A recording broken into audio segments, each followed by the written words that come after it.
India. Intriguing, irresistible, exotic.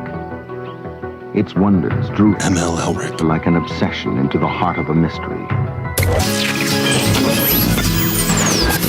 You asked interrogative questions around my suit. It's gone. What are you doing? What are you doing? Come on. That is not paid for by them. That is paid for by the people of Detroit. You might be qualified, ML. I'm not qualified for this job. Let me tell you something. You want to go right now? Okay? You want to go right now,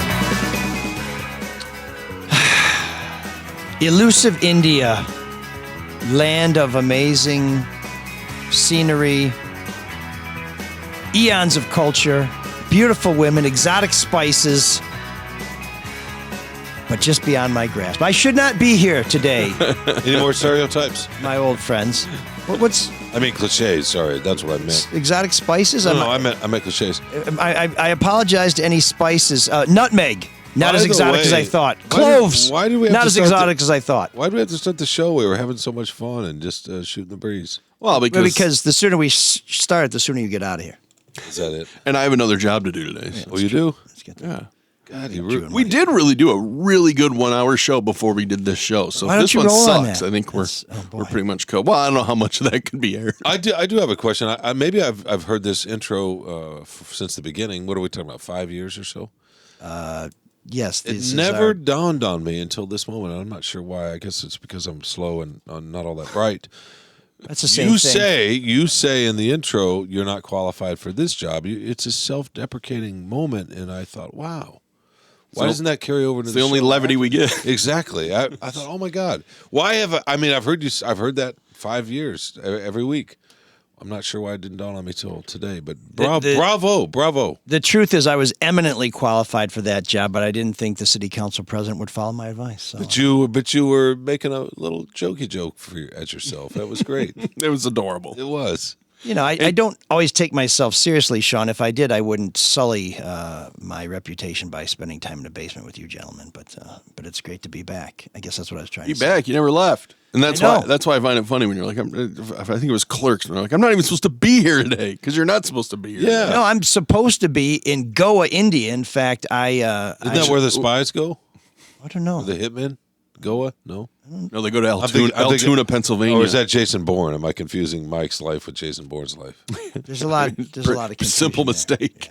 Yeah, it's when I'm not doing wet work for the agency. I'm here doing a podcast in a basement, which is It's a good cover. equally glamorous. But yeah, I was planning to go to India and to attend a wedding of a gentleman that I met while riding motorcycles through Costa Rica. What? And when I put Weird sentence yeah, that just well, was. it's even Was weirder. it the fact that he said gentleman? It's even all weirder of because it. I don't even really know the guy, but I was going with a friend of mine who was taking his girlfriend. They broke up, and he's like, well, now I got this trip for two to India, and it's just me. And I said, well, I'll go. So we started making plans to go to India, and then I put in my... Which is not a simple thing. Going to India? That's what it turns out. I thought I just had to pay a shitload for a plane ticket, and then it turns out I need to get some sort of... Did you know there are these travel vaccination clinics throughout the metro area where they will sign you up... Shoot you up with everything? For $125 and give you like dozens of vaccinations. And there are also these travel expediting services that if you're trying to get a visa to a country and you run into a problem, they will walk it through the process and get it done in a fairly expeditious manner. So why aren't you in India then? None of them could help me. So this e-visa that you put in, which is really easy. I mean, it requires EVs a lot of like stuff. the tamales? It's like E as an electronic visa. Oh, I got you. So it's just like that. But it did end up giving me gastric problems, just like the tamales. And they almost never deny you. And I got denied. And then they told me, well, you need to call these people. You need to call the consulate. You need to go to your nearest embassy. So I was planning to drive to Chicago last Monday to try and make it to the embassy or the consulate in Chicago to get this visa cleared up because I have this $2,000 flight that leaves in like a week, and I don't know if I can get my money refunded or anything. So by the time I finally get somebody on the phone, they're like, no, we can't help you. You got to go through this fulfillment agency we use. So I go through and they say, yeah, we can't really help you. It's 15 days to turn your visa around. I'm like, my plane leaves in like 7. They said, well, it's 15 days. I said, well, what if I drive to Washington and take it to the embassy? No, we can't do it. So you guys really aren't very much help at all. So the one thing I wondered about, because my travel companion got his visa very quickly, is whether or not they denied me because I put down that I was a reporter. Access denied. So when everybody failed to help. Do you think that is why? Well, so when everybody failed help, I thought, well, why don't I just submit the visa again? Because there were two things I had done that I thought might have hung me up. One of them was it asked for a citizenship or nationality number, and I didn't know what that was. And instead of putting not applicable, I put my social security number. And then this is weird because their technology must not be that great. When you put your picture up there, it had to be a certain pixel size, like very small. Mm-hmm. And when you put a PDF of your passport up, it had to be 300 kilobytes or less. And mine went up at 471 kilobytes, and it loaded. So I thought, well, I must be okay. So I reapplied. I put NA for citizen number. I put the right size PDF up for my passport. And I got a note back saying, your visa is being reviewed. By the way, who do you work for? Why are you coming to India? Are you going to do any stories while you're here? What kind of reporting do you do? Oh, wow. So it clearly was because I was a reporter. We want your flight itinerary. We want a full accounting of how you're going to spend your time in India. So I went through all this shit where I put together, I sent them my flight itinerary. I sent them all the bookings for our hotels. I sent them invitations to the wedding that we were going to. I gave them the name and address of the groom. Cover story. So they could check on. Yeah, exactly. There's the Jason Bourne. There it is. It's right there. It's true. Shawn really knows what he's talking about here. So then they strung me out until Friday. I did find out from Expedia that I would get most of my money refunded if I had to cancel my flight. So I was able to calm down a little bit. Like last week, if you listen to last week's show, you may have sensed some tension. That's because I'm sitting here with a $2,000 plane ticket thinking, am I ever going to be able to use this thing? Or am I going to eat it? And it was killing me all last week. But I finally got my answer that my visa was rejected just before I left for the Killer Cares event on last Friday, which to those of you who came out, thanks for coming out. It was a great time. Shawn was there. Marc was there. I was there. A lot of other people. They don't matter because they're not part of the show. Erica was there. And I understand, did we raise a new record this year? Yeah, $145,000. Yeah. So not us personally. But for the kids. Yeah. Mostly Shawn. Yeah. And then the rest of us. Well, you got paid in free drinks. I think you were drinking away the pain of India. I let's just put it this way: I was medicating. I was taking my solace. I understand that is so solace on the rocks. That is so frustrating. You're jumping through all these hoops, and all of them are dead ends. You're just screwed. So they rejected it. Did they say why, or did they just reject it? No, but it clearly had to do because I was a reporter, so they must not have been satisfied. So how do you go to India? I mean, I didn't realize it was that tricky to travel. I guess you got to apply for a visa months ahead of time, I guess. Yeah, so there's a place in Troy called Expedited Travel Service, very helpful, and they told me these e-visas are almost always automatically approved, like within 24 hours, not a problem whatsoever. So I guess they're worried about reporters over there in India, which should make you worry about what the government in India is doing. And if you have been keeping up with current events in India, and who hasn't, it's not the most enlightened government. Yeah, somewhat repressive. Is Modi still in charge over there? He is. He just got really? reelected, Okay. yeah. And he, reelected, I'm not sure how much of an election it was, but here's what I'm concerned about. Here in this country, we're really turning against the media and beating them up and stuff like that. I'm like, wow, so are we maybe becoming more like India? And is that really what we want to do? And I think the answer to that is no, but I'll let you guys. Well, I would say I think the difference is instead of suppressing voices, it just other ones are amplified, right? So everybody's yelling over here. I guess that's true. You know what I mean? Everybody from every side is yelling all the time and putting their opinions out there and this and that. Whereas there, it's just stifling it to have one opinion, which is what people think the government did before Trump. Yeah. Well, and I guess now we have the freedom to choose which voices we want to listen to, and maybe people are deciding on their own that they prefer a little more. Well, do you want editorial processes or no? Right? Do you want one person spewing things, or do you want some kind of editorial process? Yeah, no, layers. I think I would prefer it to be more a la carte, right? Let the market decide what people like. If Joe Rogan's going to be the number one media personality in the country, at least people have made that choice freely. Well, I would argue that there's room for both, and you could weigh, hey, this person's editorializing. This one is a reporter or a journalist. Yeah, absolutely. But that's not really how it seems to be working. But in India, you probably have, the official Joe Rogan, and then everybody only listens to him, and there isn't somebody on the other side. There's no Al Franken podcast, although does Al Franken have a podcast? Oh, he disappeared, man. I think that whole groping thing. Well, he kind of popped up campaigning for some candidates in 2024. How'd that work? Early on.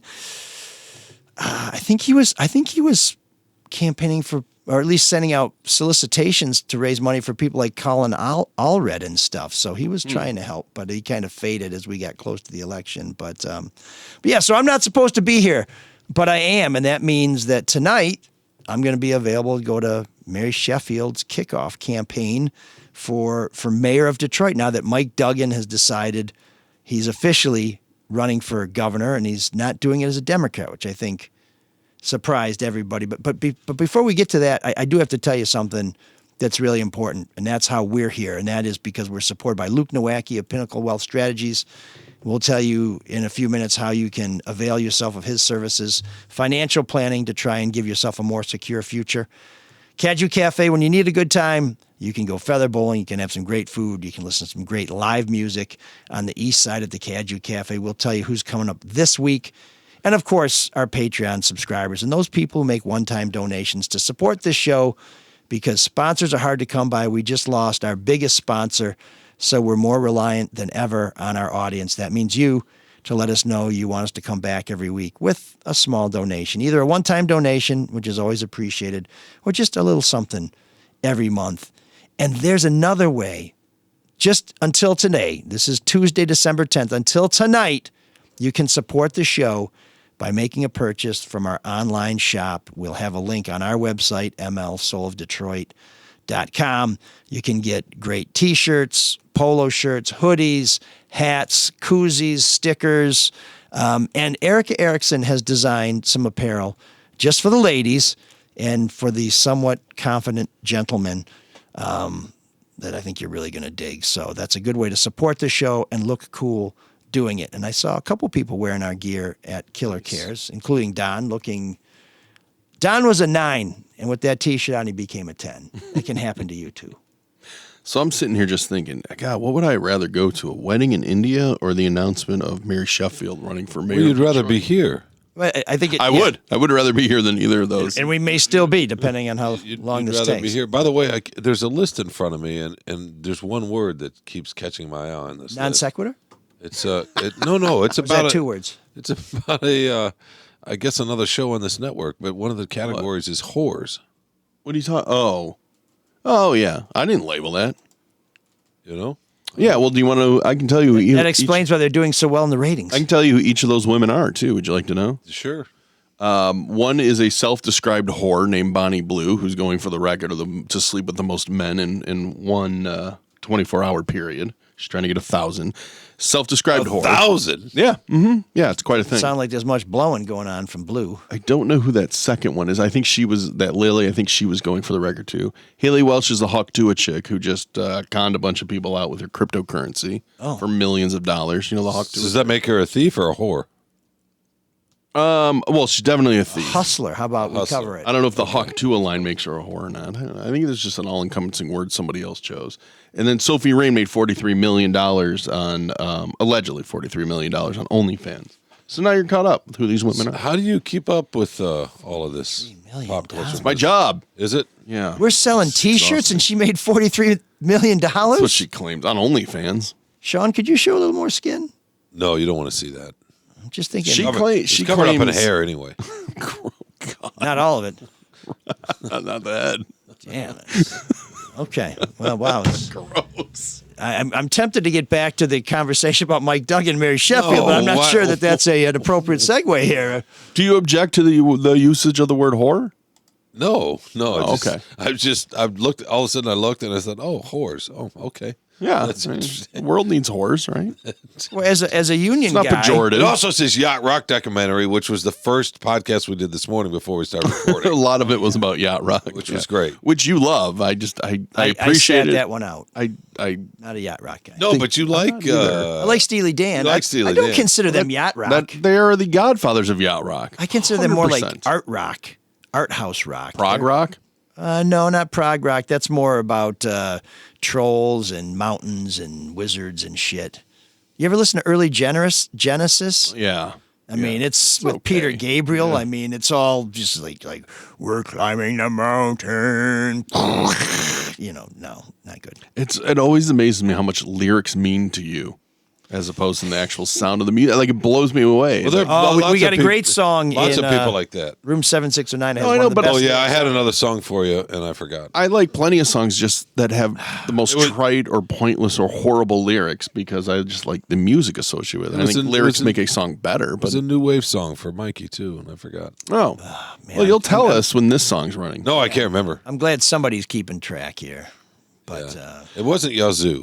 That's all I can tell you. Well, to quote Elric's tweet, it says he Or- tells me what song he wanted, or text what song he wanted, and then he wrote, "Since Shawn will forget." true to form. True to form. We lost somebody, speaking of music, last week that is related to somebody we were talking about before the show when we were talking about who we think was maybe the most influential, the biggest selling artist of the millennium, Eminem. But Debbie Mathers died last week, which kind of surprised me because she was only 69, but she had a pretty rough life. And I got to know her over the years because I started writing about Eminem when he got caught in Warren pistol whipping a guy who was kissing his wife, Kim.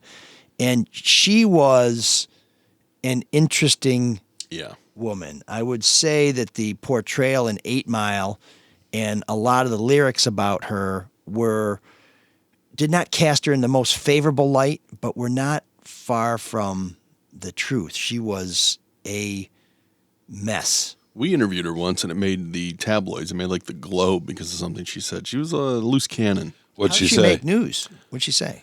I'm sure she was disparaging Eminem in some regard, but they mentioned the show, which is one of the reasons I think Eminem never really. That's a long, in-depth story, but not a fan of the old Drew and Mike show. Oh yeah. Well, he was very sensitive. That word got around pretty quick to him. He was very sensitive because, so Debbie Mathers was in a car accident when Marshall Mathers was very young, and she suffered a back injury and was in a lot of pain. And she was very poor. Marshall Mathers II was kind of an asshole who abandoned the family right before or right after Marshall, Eminem, was born.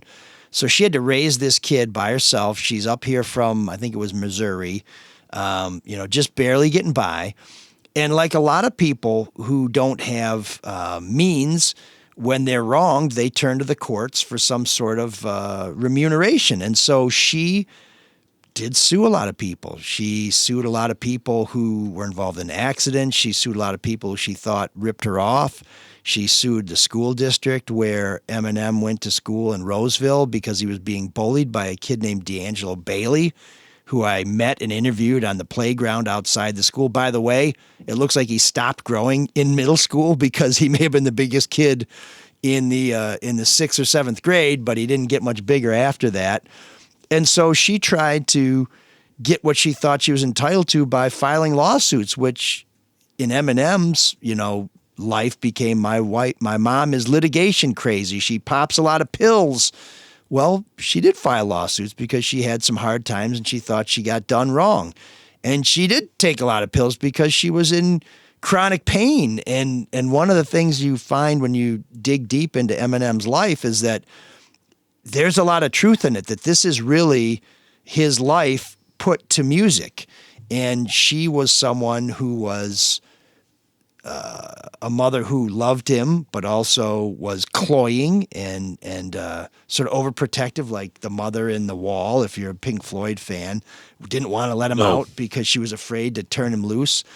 And And at one time, the state, I think it was, accused her of having Munchausen by proxy and pretending that her boys were frail or were injured so that she would get attention, which she denied. But she was, she sued Eminem at one time for defamation, and then she sued her lawyer who sued Eminem on her behalf. So she was a pretty... She also tried to capitalize by putting out her own song. It's just...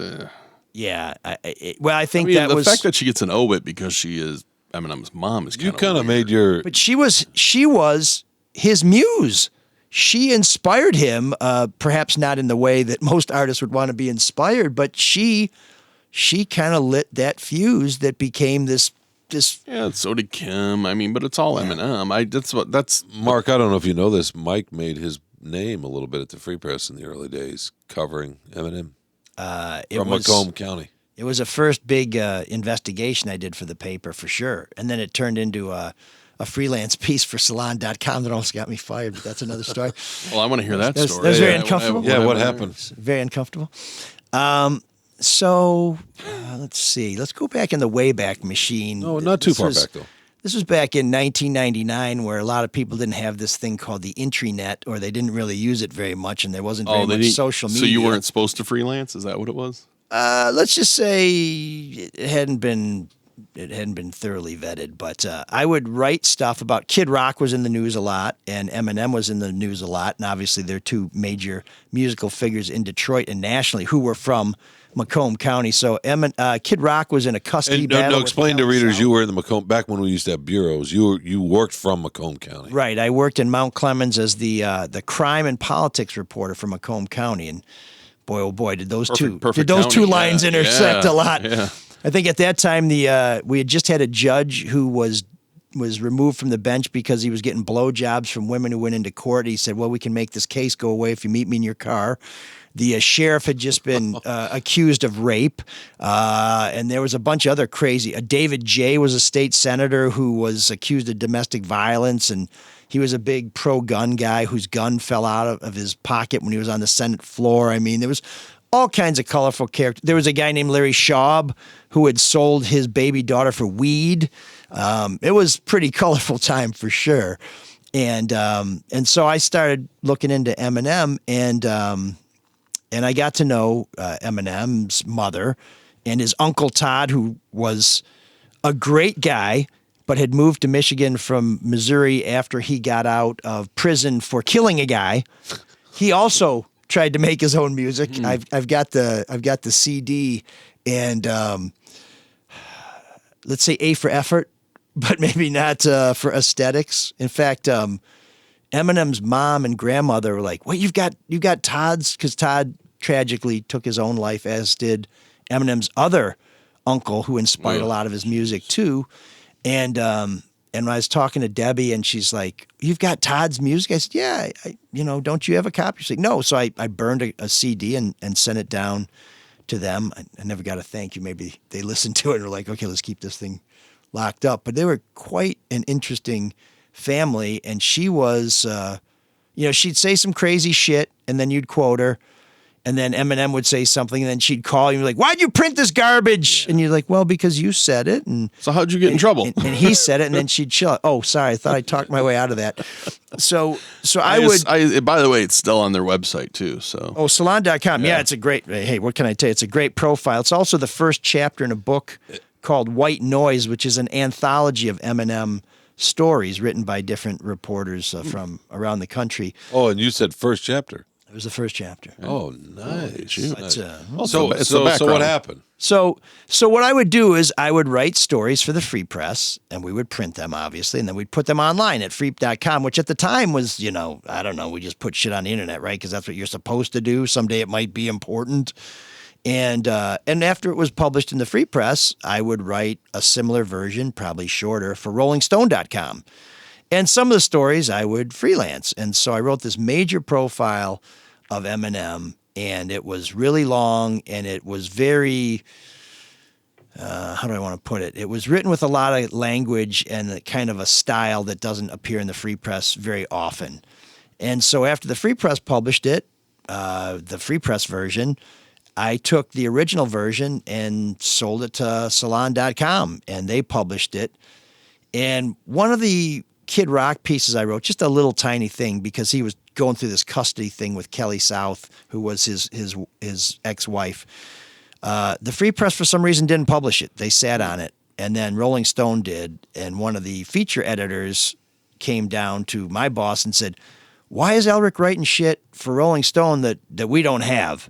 And so I got called in an office, and I got Who was the editor? And you were like, you did have it. Jeff Taylor. Yeah, I got the hair dryer, and then I said, well, I gave it to the Free Press first, and I gave it to you guys days early, and it didn't occur to me that you wouldn't publish high profile news as soon as you got it. So I figured the coast was clear to rewrite it and flip it to rollingstone.com. And he's like, well, we got policy. And so I said, listen, okay, so I screwed up, but here's the deal.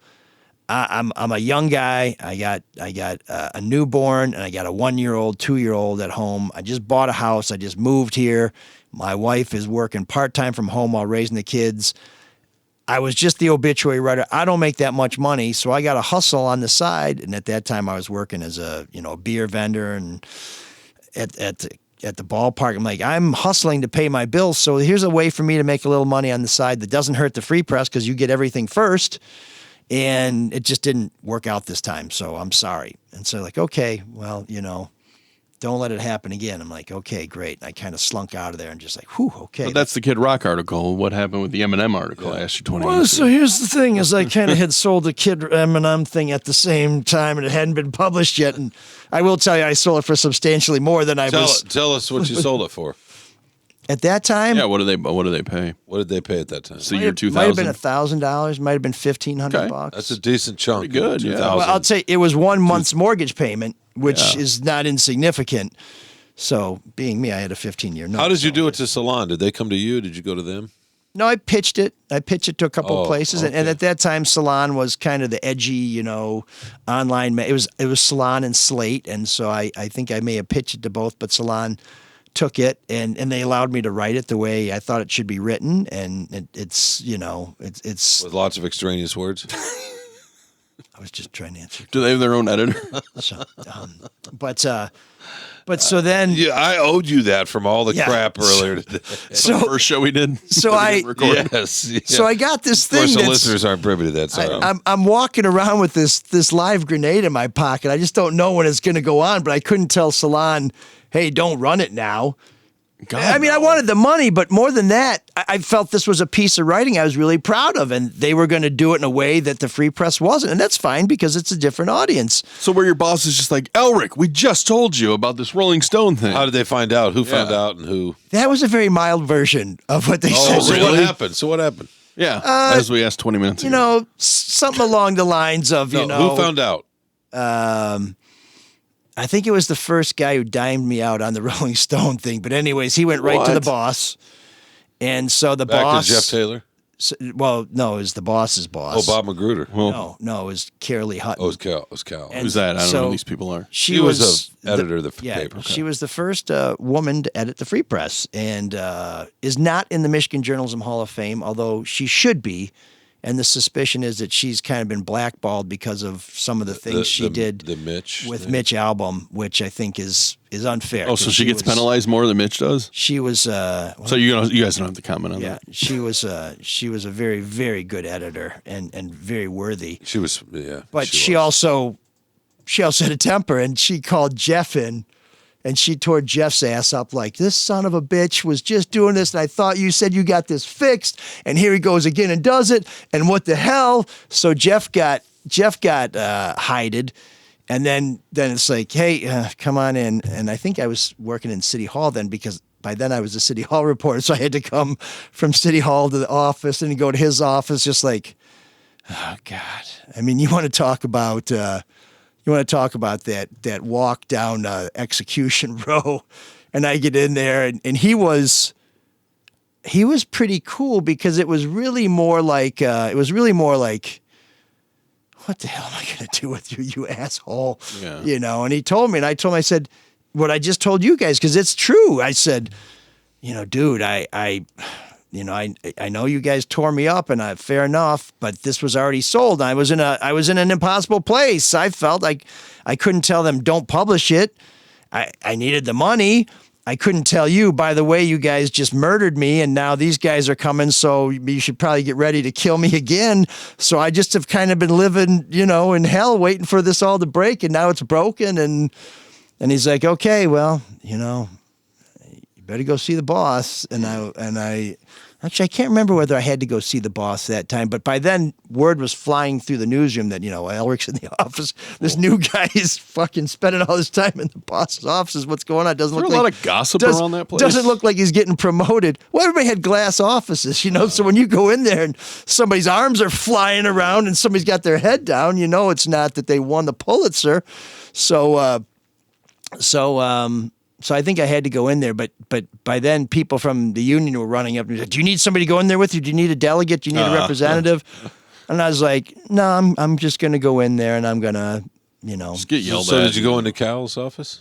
I did one time. I think it was the first time. The second time, I can't remember whether Jeff sent me in there again. He may have just said, "Listen, stay away from that office because you might not come out alive." But he took a hiding, and he kind of told me, "Don't ever put me in this position again." And I was like, "I don't expect to, sir." And what about you, Shawn? Did you ever get called in the office for something? Not for anything like that. to have survived it twice, I think probably is. But you had your bullets back to back. I got yelled at over the phone a few times. So what'd you do? The most I'm writing this down. Yeah, and the most embarrassing one, I was Oakland A's Tigers playoffs. I don't remember what year. 06 maybe? Shawn wrote that the A's were going to win the World Series, but he didn't go to the game. It was sorry. Story. Anyway, no. So I'm in Oakland, and time difference, whatever. So they'd finish at 8, 9, 10 o'clock out there, whatever. It's 1 a.m. back here.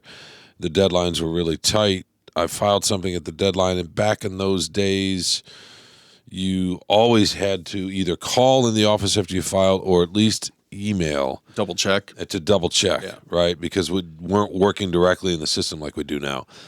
And for whatever reason, I forgot to do it. I filed it and forgot to do it, and then left the press box to just go take a breath for a second. Mm-hmm. It was before, I think it was, go get your green jacket. Yeah, and I just kind of walked away and started walking around because it's whatever, long stress, deadline, all that. And all of a sudden, I get a call from our sports editor at the time. His name is Gene Myers. And I say hello, and he says, "Where the fuck is your story?" And I'd never heard him cuss like that or cuss at me. And he just just motherfucked me for the next couple of minutes. And I told him it was there, and then when he realized that, so yeah. So That's not so bad, though, because you knew you were in the right. He was heated. Yeah. Pardon me. No, it was my mistake. He was heated. And then another time this was a little more of a political situation. I was in a meeting. Oh God, I don't know. I'm trying to remember. It was. Is this when you endorsed Ralph Nader for president? Yeah, this is when it was. There was some kind of, our executive editor, the Free Press at the time, wanted some kind of story about looking at all the colleges, the football programs, and practice hours or something. I think it was based on what the U of M. Oh, is this Rich Rod? Rosenberg. And there was a blowback a little bit. And so the editor at the time thought, well, let's be fair and look at all these other schools. So there was you know what I mean? Which was silly and ridiculous, whatever. Rodriguez, I don't know. So I was frustrated to start with. And I just started to write columns here and there. And I wanted to keep doing that. And I get into this meeting room with the executive editor and 10 other people, and they're all talking.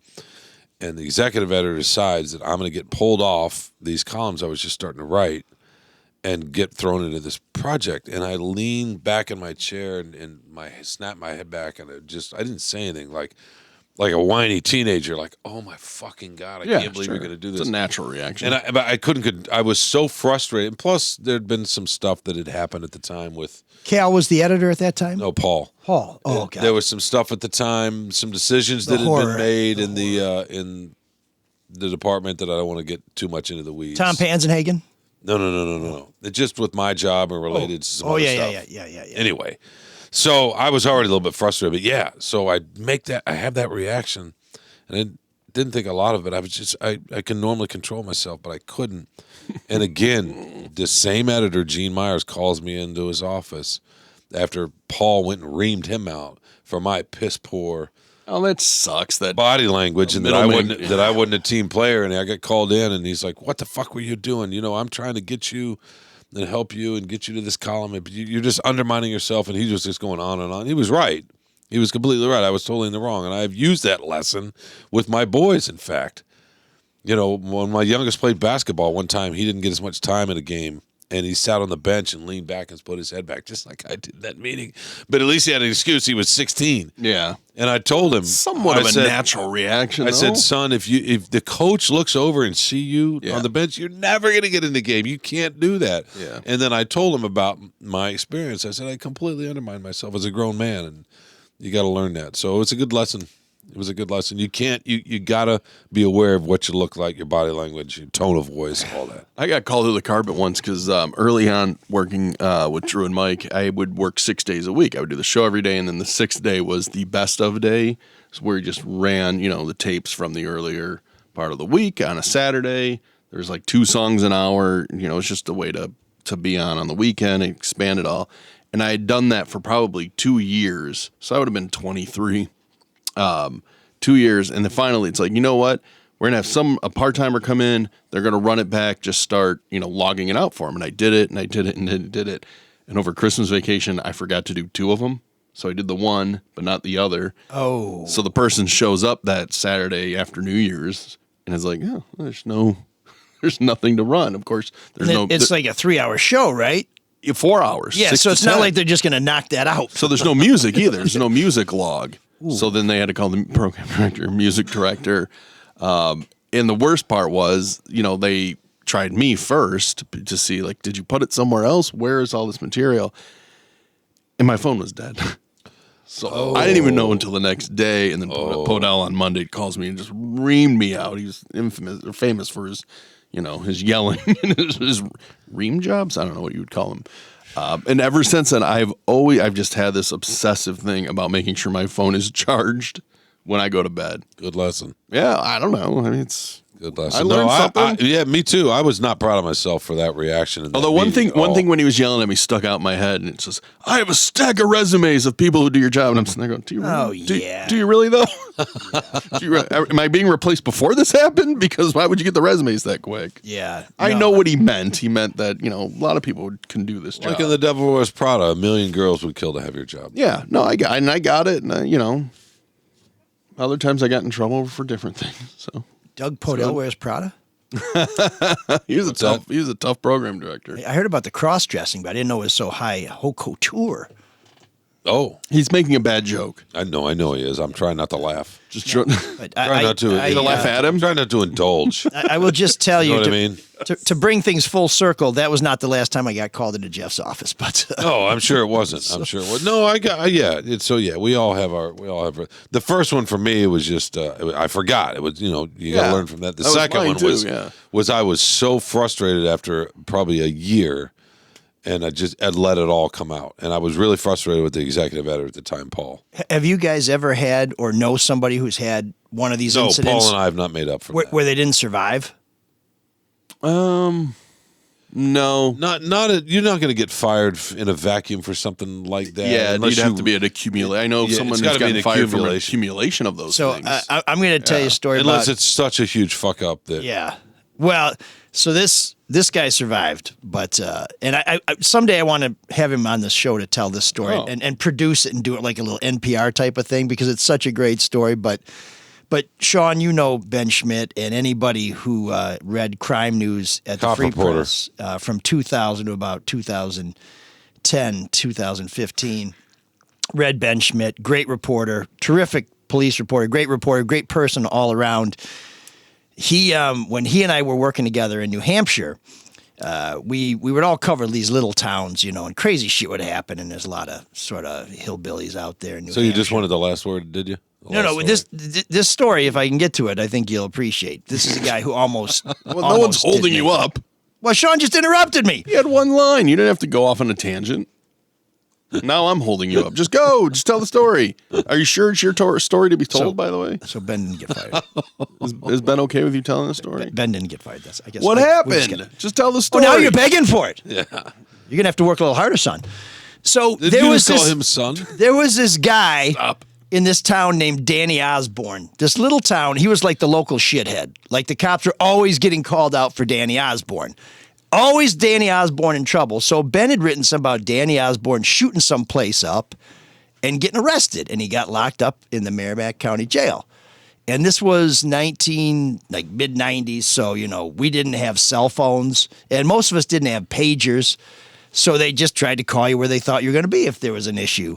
So one of my roommates calls Ben and leaves a message on his voicemail at work and says, Ben Schmidt, this is Danny Osborne, and I'm going to kill you. And so Ben comes into work, and Ben, he gets a little antsy, so he listens to it. He goes, oh, shit.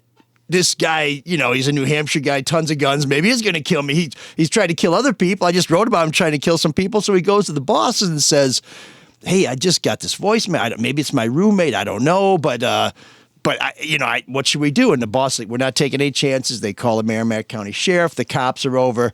Meanwhile, the office manager, Carol, who was the busiest busybody ever, is calling everybody. She's like calling our apartment. Nobody's answering. She's calling me at the State House. I'm not picking up the phone at the desk. She can't reach Ben because he's out in his towns talking to people. She can't reach the roommate because he's out in his towns talking to people.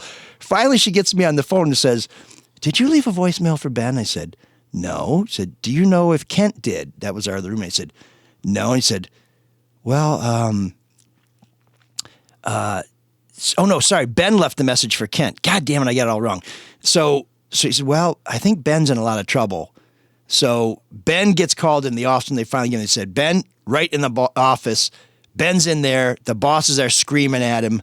The Merrimack County Sheriff's detectives take him in a room. They're screaming at him.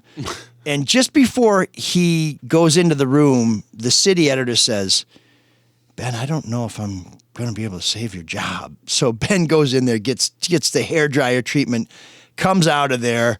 The publisher wants to fire him. The cops are pissed. They all go back. They realize it was just a joke he was playing on Kent. And then Ben calls his dad and says, Dad, I think I'm getting fired. And at the end of the day, the boss calls him and says, okay, I'm not going to fire you, but if you ever do anything like this again, you're gone. So somehow it was lost in your story earlier that it was a prank. Yes. It was a prank. Okay. That Ben played. That Yes. Ben played you on had that Kent. part Yeah, backwards. Gotcha. That's fine. I followed. Can you re-edit that, Mark? Why? like you did that 4-hour show. I understand the officers and the sheriff's department would be very pissed about that. It's a waste of resources and time. Yeah. But they get the opportunity to yell at somebody who didn't call them. Well, so You know what I mean? That's a little weird. Why wouldn't they yell at whoever called the police to investigate it? Like he didn't want it to go.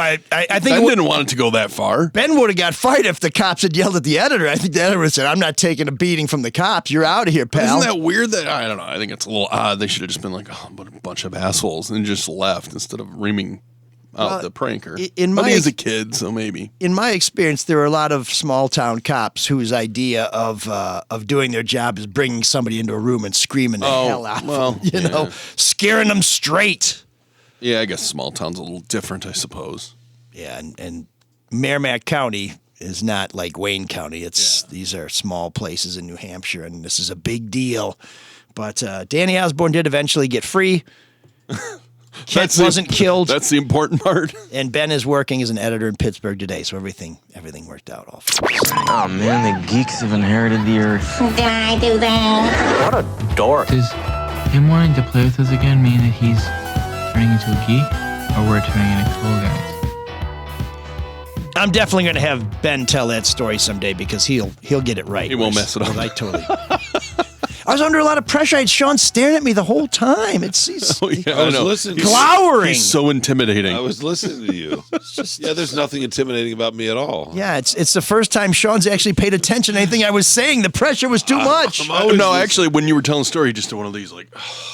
Yeah, he just leaned back. I guess he didn't learn his lesson. Yeah, no, and I was still recovering from Shawn almost getting fired for forgetting to send an email. He's a bad boy, very bad boy, incorrigible. Oh my God, yeah. Incorrigible. I thought it was gonna. It's just funny when you're young and something like that happens to you, like maybe Ben or myself, because I was 22. You think it's the end of the world, and now it's just like, okay. Oh, dude, yeah. Relax, mistakes are gonna happen. I don't make that many. Yeah, and this isn't like where you get blown out and you go to your next employer like, dude, you're great at what you do. You have a tremendous track record, so you had a bad day. We're going to give you another shot. Like, a bad day? You've only had a few days in the business. It's, exactly. Your first mark is a stain. It's not good. Not good at all. Well, this week's geeks are some folks in Asheville, North Carolina, who saw a couple of bear cubs in a tree near an apartment complex, and they thought, wow, wouldn't that be really cool? We're going to get a picture with these cute little bear cubs. These are black bear cubs. And so the group wrangled one of the cubs out of a tree, and one person carried the cub around for a few feet and then posed for some pictures. And then other people in the group are seen on these videos trying to pull the other bear cub from the tree so they can take pictures. Well, that's insane. Yes, and it's cruel and it's foolish. Where's the mom of that bear, man? That's what I'd be worried about. Well, I wish she'd have shown up because I'd like to see these guys turn into grape jelly. But once on the ground, this bear, which came to be known as Selfie Bear, starts running along a fence, trying to climb over it and get back into the trees. And one of these bystanders, you can hear on the video saying, it wants to get back to its brother or sister. Oh, and it can't because it's too small. Well, actually, it's because the bear was scared shitless. Yeah. And the person who posed for the photo with the cub ran after it as a bystander is heard saying, put it back, it's scared. Well, this bear disappeared and was found later by a lake, scared, starving, totally freaked out. The other bear was not located. The good news is Selfie Bear seems to be recovering. We don't know where the other bear is.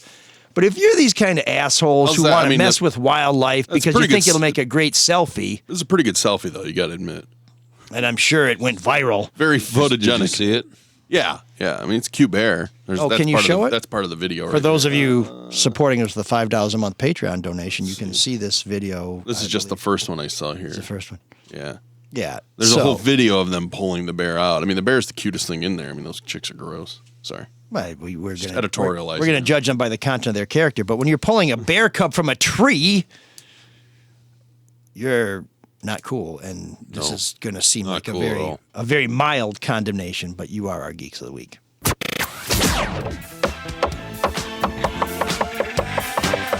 Hey again. There's an all-night party in room 7609.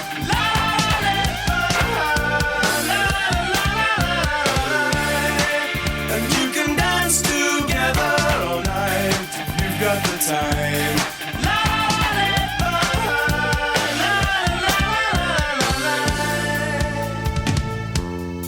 I can't believe I screwed up the Danny Osborne story. I've been telling this story for more than 25 years, and I screwed it up. There's a lot of pressure when Shawn's glaring at you. I know. He's got his eyes. He's like Homelander. I'm expecting to get lasered. It's any just minute. Dark circles under my eyes. That's all it is. I'm just like Uncle Fester. You're so judgmental too. Just Uncle Fester. A lot of so when Ben left the Concord Monitor. Oh, that was a great at song. His going away party. I'm glad we're done with that segment. I got him a T-shirt Why on are the we front still of talking it. about this story? I'm trying to redeem myself. At the front of the T-shirt, it was a picture of Danny Osborne in leg chains and handcuffs, and on the front it said, "This is Danny Osborne," and on the back it said, "And he's going to kill you." But he didn't, of course.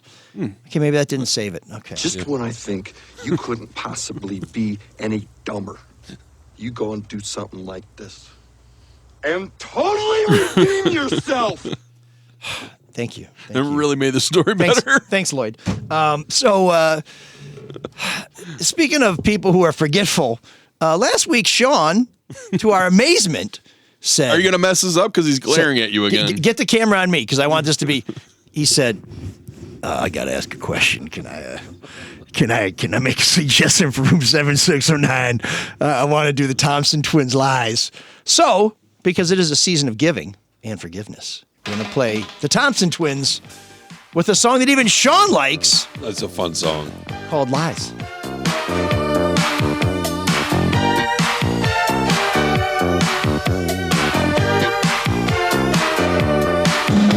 You told me you love me, so I don't understand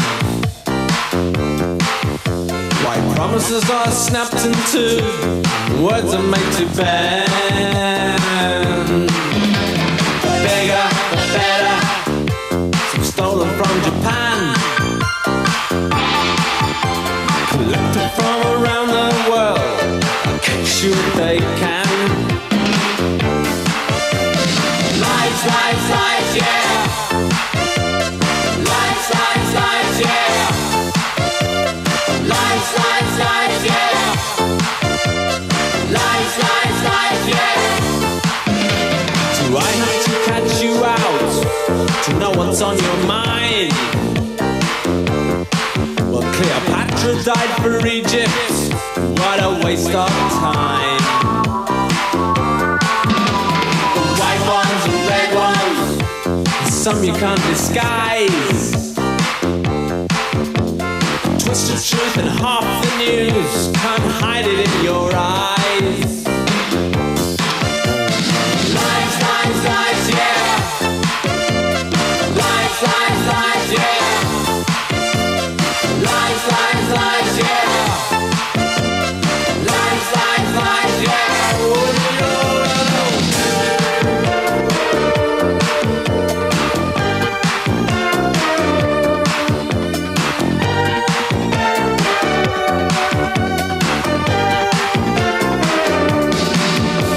Say you'll try harder, but I think it's just too late.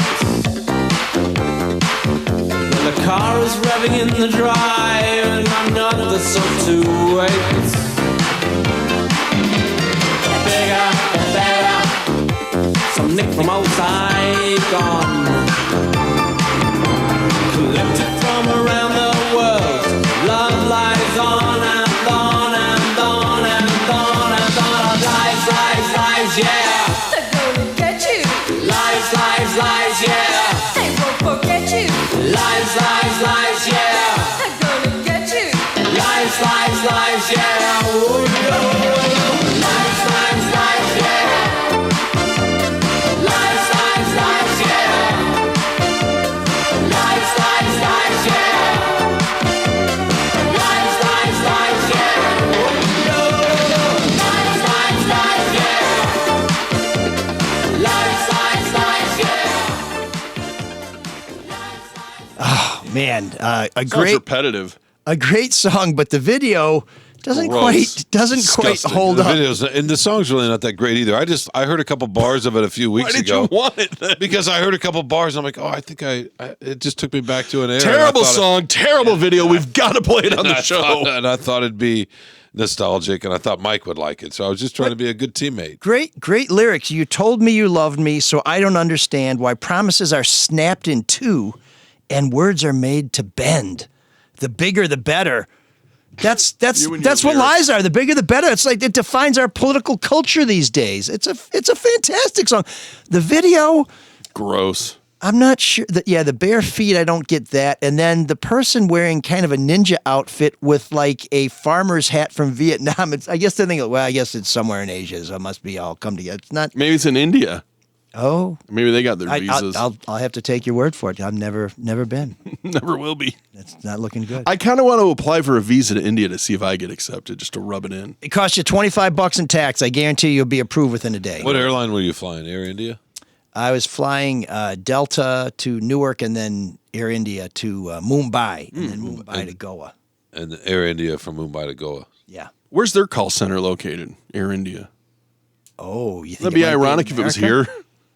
Yeah, and some guy What a lame answers. joke. It was a terribly lame joke. Sean's not impressed. Now I feel his glare. Well, it was just My burning. Danny Osborne story's looking better all the time. Thanks, Mark. I appreciate it. It was totally. That wasn't that bad. It wasn't. That joke was better than your story. Totally fun. Yeah, It was a great story. It was a long story, but it was not well told. I will acknowledge. I broke our vow to listeners that we will have stories long and short. Hey, no, but the whole we did what we accomplished. We did what not what we accomplished. No. We did what we set out to do. We got off of Duggan and whatever else you were about to go down that roll. So Duggan is running as an independent. You just brought it back, though. No, don't. We got feedback, and I got to pee. We got to go. Come on. Okay, but before you pee, I got to tell you something that you need to know. Don't. You may handle yourself in a few minutes, Shawn, but don't handle your own finances. Let Luke Nowacki do that. Oh. Full disclosure, Luke Nowacki has never spoken to Corey Feldman for any reason whatsoever, but he would like to talk to you. You can call him at 248-663-4748 and give the ML Soul of Detroit show a review, or I may stop paying my taxes. And I know Drew, if he doesn't get a good review, he'll absolutely stop paying his taxes. And if he goes Willie Nelson, then there goes the whole Red Shovel Network. So please, listen to Luke. He will set you straight, and he will always make it all about you, sweetheart. Securities and investment advisory services offered through Mosaic Wealth. Inc. member FINRA-SIPC. Mosaic Wealth. Inc. is separately owned, and other entities and or marketing names, products, or services referenced here are independent. Mosaic Wealth. Inc. And Luke, by the way, diamond sponsor of Killer Kids. Oh, he was great. The top sponsor. And the most casually dressed man there. Yeah, and he's usually He's always in a suit. I don't blame him. I would dress down too. He's either dressed for business, or he looks like he just came from the working gym. out. Yeah. Which he probably had. He may have. He may have. So great guy. So I actually got to meet with Luke to try and set up some Roths for my daughter. So check out Luke. And if you're looking for a good time, the Caju Cafe is the pride of the East Side. We'll always find great eats, dope beats, and, of course, feather bowling. Start your week off right with Muscle Madness every Monday, when you'll get some blues and all-you-can-eat mussels.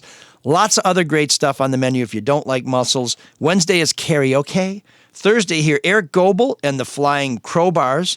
Friday, Morning Glory, which is an Oasis tribute band. Maybe Drew will sneak out for that one. On Saturday, James McGovern Band, Jordan McIntyre, and Elspeth Tremblay take the stage and end the week on a high note. The weekend ended on a high note with Dan Devens and the Blues Delegation. For more on the music and the menu, go to cajucafe.com. And, of course, you'll find a link to Luke's website and the Caju's website on our website, which is mlsoulofdetroit.com. Mark, can we cue up a little Max Prokop musical magic? So we have gotten some very nice one-time donations, which, Mark, I forget how to do this. I'm told it's very easy. Would you mind... Oh, it's crazy. It's really hard. MLs, you go to a web browser. I'm going to try. Should I make it really long like Alric does? No. So you open up your computer. Now, computers were made big time in like 1980 when... No, Tandy. Just go... TRS 80. mlsoulofdetroit.com. There's a donate button right at the top. You can do Venmo, you can do PayPal. We'll take your money any way you want to give it to us. Well, and Don went there, and he made a very generous donation, but he also sent us a warning. Uh-oh. He said, I'm taking back this donation if I hear, Don, did you take a dump in your bed? So do not play that. Do not play that. Do not. Does he have the power to withdraw the donation? I will tell you I have already deposited to our account, but he may put a request funds through Venmo. So I will not play it. I'd be hard pressed to. But I do wonder if he did. And Jay Gillis also sent a very generous donation, a one-time donation, with a note that says supporting Red Shovel Network podcast. So, thank you. So I guess that's very nice. That includes us. William sent us $2.50. Okay. From Venmo. I'll take it. And says, here's $2.50 and go F yourself. Oh, all right. We did take it, but we're taking that last part under advisement. So what was he so mad about? I don't. Well, or maybe it was a term of endearment. Well, Will did end up sending us an email at mlsoulofdetroit@gmail.com, which we encourage you to do with your feedback and your suggestions for room 7609. He says, hey, I just gave you guys $2.50 on Venmo. Keep up the great work, and I'll do it again. LOL. Okay. Can't be that great for $2.50. He says, anyway, back when you were asking for covers of new wave music, I suggested Send Me an Angel by Highly Suspect. Now, I think that's a cover, but we will play that next week in room 7609. Unless Shawn forgets. And we'll give you Will's story. But first he says, love the show, especially Shawn. LOL. I'd like to subscribe to Patreon for the bonus episodes, but $15 a month is a little high for that. Sorry. Okay, bye. Will. Well, you can do it for less. You can do it for a lot less. You can get the bonus episodes for $5. Come on, Will. A month. Is it Will? So it is Will. Yeah. Come on, Will. And Will, there is a way. It's less than Oh, $15. my God. $5 a I was month. thinking it, but I didn't even have I had the sense not to say it. I just beat you to it, brother. $5 a No, I month. just had the sense not to say it. Where else are you going to get That's what the slow guys say. rich, beautiful conversation about when you go up and handle yourself? Those kinds of transitions. You know what I mean? Where else are you going to get that? That's actually free, but the $5 you get stuff like Ask the Soul. We have a special guest come on and share some of their insights for advice. You can now buy the bonus episodes on an individual basis. Or any video episode, too. Yes. So if you want to watch the show, just so you know, with Patreon, and we appreciate all of our Patreon members, the soulmates, as Erica calls you, for as little as $5 a month, you get the show before anybody else. You don't have to listen to the annoying insertion ads. You can watch the show, and you get our monthly bonus episodes. Our most recent bonus episode features Alan Lee, former Fox 2 morning anchorman. That one's not out yet. Oh, it's coming. That's coming up. That's December. That's a tease. That's coming up. Get your $5 ready. Put your fin in if you want to see what Alan has to say about some great, great conundrums. And if you just want to buy any one of our individual shows, maybe we have a guest on you'd like to see. Maybe somebody more attractive than us is here. Hard to imagine that. It's a one-time payment, and Patreon makes it easy. You can go to patreon.com and look for ML Soul of Detroit. Or go to our website and we'll have a link to Patreon. So, yes, you can shop a la carte. Like when you're in a bookstore. We are here to help you find Or a record the right store. fit. By the way, speaking of handling or whatever. You're still thinking about this? No. It just reminds me. Did you guys see this bit by Nikki Glaser? Do you like her? I love her. I think she's great. Yeah, I'm glad she's hosting the Golden Globes. No, she was great. She was talking recently about she doesn't like her boyfriend or whatever to use his hand because she can't compete with the grip. She said, "My vagina," and I quote, "can't open a pickle jar." That's a pretty good line. It's a solid line. Which right? So yeah. So where do y'all fall? Yourself or others? She's a real lady. Depends how much time I have. Depends how the mood strikes you. Depends if someone donates $2.50 and says go fuck I just thought it was funny. She's like, I can't compete with that. Not with that grip. She's not wrong. It's also a lot of practice time too. But the pickle jar kind of stuck with me. So does what that a mean degenerate? Does she ever use the rubber thing that you get? Oh, you do? Do they sell those anymore? Do they? Uh-huh. They work. Mm-hmm. They work. They do work. I remember when they came out in the 70s. Yeah. I still use one that says David Groner for judge because David Groner was the attorney, get the bell ready, who put Kwame Kilpatrick in jail. And you got some swag somewhere and you kept it? No, he distributed them because he ran for judge in Wayne County. I live in Wayne County. So you got some swag. Yeah. So it was free to all people in Wayne County who might vote for him. So got you. It's still serving me well to this day, even though Judge Groner has. You can use a knife too, right, to kind of pound it. What are we talking? Are we talking about pickles here? On the jar. Oh, okay. I thought this was how you save money on a bris. Not recommended. Not to be recommended. The butter knife. Moil. You can just kind of. Yeah, but then you chip the glass, and then you got a dill. Well, you don't hit the glass; you hit the little metal lid. Anyway, all right, fine. Okay, yeah. Or you could run it underwater. I'm glad so it expands. I'm glad you're risking. Oh, nice. Cyrus is yawning. Yeah, I'm glad you're risking a bladder infection for that. How to? A little bit of feedback here, while Shawn handles his business. That was funny. Which Luke refuses to handle. There's no commission that will get Luke to help you open your pickle jar. Wait, we have feedback? Yes. JD comments on YouTube, it's funny that ML thinks the Dems should follow norms in politics. LMAO. Dems being wimpy is why they lost. I'm glad Biden pardoned Hunter. Fight, fight, fight. Okay. So, and then Hannah checks in and says, hi. It is always the same names involved in everything in Detroit. This new article on a bankruptcy judge's book name drops. This new article on a bankruptcy judge's book name drops Mike Duggan, Matthew Cullen, Dan Gilbert, and a joke from a young Dave Masseron. Who's involved in the latest Renaissance Center boondoggle? All of them. Exact same names, except for Masseron. He works at Wayne State. Who was involved in the Riverfront Conservancy? Exactly same names. A lot of those people are on the board. Interesting how that riverfront embezzling was wrapped up so quickly 2 weeks before Gilbert and Masseron, now at GM, actually he's at Wayne State, sought a bundle of money from taxpayers from the Rensen. No wonder there are no outside investors who will touch Detroit. It is impossible to compete with insiders. Honestly, it sounds like a mafia crime family. I recall a billionaire real estate investor from Chicago speaking to our business class, and he said even at fire sale prices, he wouldn't touch Detroit with a 10-foot pole because of the embedded corruption. Hannah, I'm just going to say one thing about this. People from Chicago shouldn't complain about political corruption in Detroit. The whole city's built on corruption. I do want to say this, though, by the way. Masseron is no longer with Wayne State. He's with Wayne State. He's not anymore. So he was with the state of Michigan. Then he went to GM, I think. And now he's with Wayne State University. No, I think he's still with GM. I think he's GM's chief economic guy. Maybe he went from Wayne State. I'm almost positive about that. Maybe he went from Wayne State to GM. I think this is a different Wayne than Wayne Grove. That's possible. I don't know. No, but it is interesting how he keeps popping up on all these things. That guy keeps failing upward.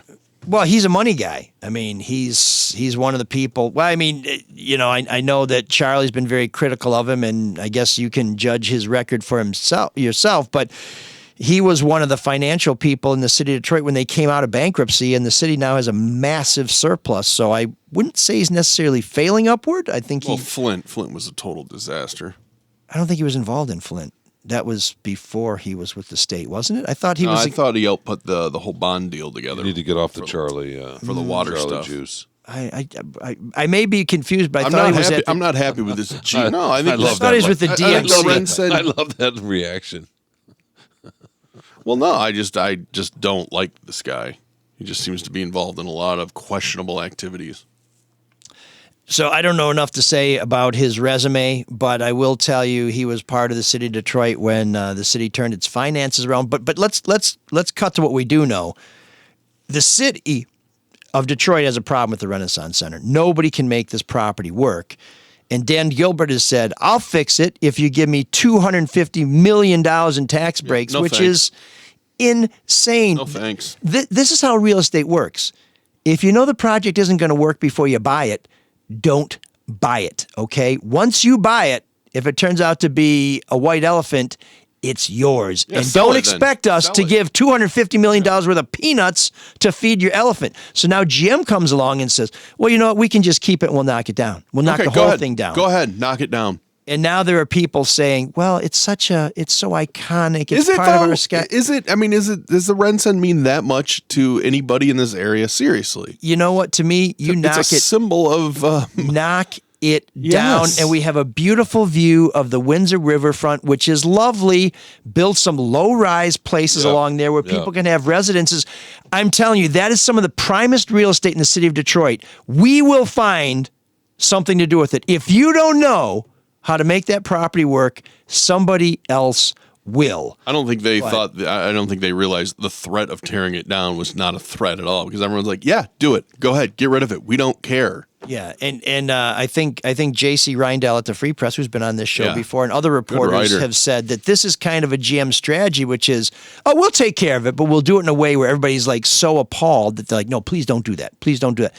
I think it's time to call their bluff, because other than the hotel rooms, which, really help with conventions and stuff, no one will miss the Renaissance Center. Nope. And we're building so many hotels. Maybe this gets the Illiches moving on their hotels that they say they're going to build but never really quite get around to. We could have a hotel building boom in this city if we didn't have the Renaissance Center there anymore. So listen, it's not my property. I don't own it. Do what you want with it. But don't ask me to help clean up your mess, okay? Amen. that's that. So Hannah, thanks for getting us on that topic. We appreciate it. And we love all your feedback. Please send it to us at mlsoulofdetroit@gmail.com. Shawn, what's next for you? I know you are catching your breath after writing like 17 columns a day. We got Lions coming. More Lions. There's always Lions. What Are they going to play on a Sunday one of these days? Yeah, they do. Yeah. Buffalo this Sunday. I'm going to go to a Buffalo Wings. fans are pretty fascinating. I'm going to go to a Wings game Saturday night. We got some college basketball, so we're good. Okay. That sounds good. It sounds like you're going to have some company at those games. I look forward to hearing a full report before our next episode. What a shit stir that guy is. And he couldn't be more happy about it. You know why? That's why a lot of people... He's pleased with himself. That's why a lot of people want to do what Cyrus wants to do, which is buy some merch before 10 o'clock tonight and take me out. Can you dig that? Can you dig it? Can you dig it? The soul of Detroit. Go a dog! Where one sound creates 1,000 echoes.